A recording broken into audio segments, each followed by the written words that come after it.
teman-teman, perkenalkan nama saya Rindiani Abidin. Saya dari Program Studi Pendidikan Biologi Universitas Nusa Cendana semester 6. Pada kesempatan kali ini saya akan membahas tentang bioteknologi modern. Oke teman-teman, sebelum saya lanjut membahas materinya, saya akan menyampaikan tujuan pembelajaran kita, yaitu siswa dapat menganalisis prinsip-prinsip bioteknologi modern dan penerapannya sebagai upaya peningkatan kesejahteraan manusia. Adik-adik, kita akan membahas materi yang pertama adalah pengertian bioteknologi modern. Bioteknologi modern adalah bioteknologi yang memanfaatkan teknologi dan prinsip-prinsip ilmiah melalui penelitian untuk memperoleh produk dan jasa dengan menggunakan organisme dan sistem yang lebih kompleks.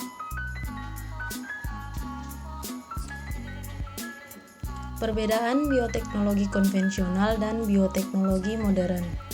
Yang pertama, bioteknologi konvensional memanfaatkan mikroorganisme secara langsung dan menggunakan teknik yang sederhana. Umumnya digunakan untuk kebutuhan pangan dan dilakukan secara turun-temurun atau secara tradisional. Sedangkan bioteknologi modern memanfaatkan sebagian bagian dari mikroorganisme, menggunakan teknologi yang canggih dan tidak hanya digunakan untuk kebutuhan pangan, tetapi juga untuk kesehatan. Umumnya digunakan industri berskala besar. Kelebihan dan kekurangan bioteknologi modern, yaitu kelebihannya, pertama menghasilkan bibit unggul, mengatasi permasalahan pelestarian lingkungan, menghasilkan produk kesehatan, waktu produksi lebih cepat, mengatasi masalah genetik. Kekurangannya, menggunakan teknologi yang mahal, menimbulkan kesenjangan ekonomi, produknya menimbulkan reaksi alergi bagi seseorang yang sensitif dan mengurangi plasma nutfah.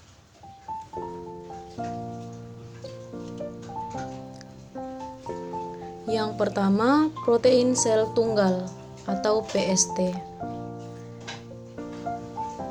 Merupakan protein yang dihasilkan oleh mikroorganisme. PST dari gangguan Spirulina sp dan Corella sp dijadikan sebagai bahan suplemen yang dapat meningkatkan komponen kekebalan tubuh. Yang kedua, PST dari jamur Fusarium graminearum dapat dikonsumsi karena kaya akan kandungan protein, rendah lemak, dan memiliki serat. Yang ketiga, PST dari bakteri Methylopilus Methylotropus dapat digunakan sebagai makanan ternak.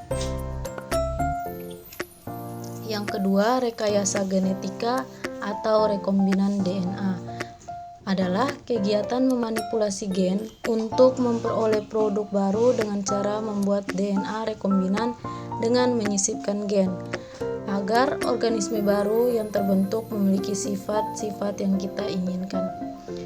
A. Teknik plasmid hormon insulin yang berguna untuk pengobatan penderita diabetes mellitus. B. Teknik hidrodoma menggunakan sel kanker dengan sel limfosit dalam pembentukan antibodi monoklonal. C. Transgenik, kapas transgenik yang tahan hama, enzim transgenik untuk pembuatan keju, penisilin, dan antibiotik. Yang ketiga adalah kultur jaringan. Teknik yang bertujuan untuk memperoleh bibit tanaman baru yang lebih baik, lebih cepat, dalam jumlah yang banyak dalam waktu yang singkat.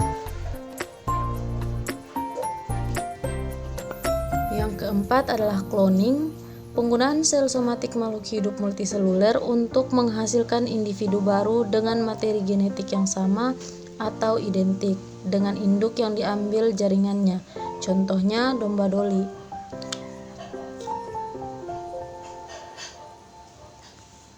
Yang kelima, hidroponik, metode untuk bercocok tanam tanpa menggunakan medium tanah tetapi menggunakan air yang sudah dilarutkan zat hara yang dibutuhkan tanaman.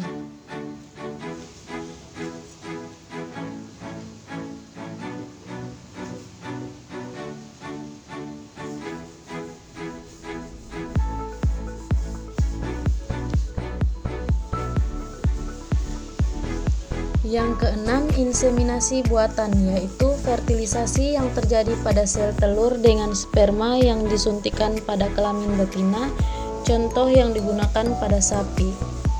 Sperma pada sapi pejantan nanti diinseminasi kepada sapi betina. Nah, nanti embrionya akan ditanam di dinding rahim betina.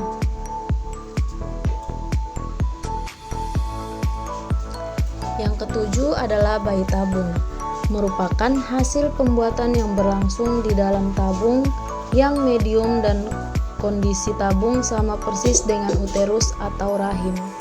Caranya, sperma yang bagus dipertemukan dengan sel telur yang bagus pada cawan, dan jika sudah terjadi pembuahan, terbentuk embrio, maka embrio tersebut ditanam pada rahim sang ibu. Yang kedelapan, pemberantasan hama dengan pejantan mandul.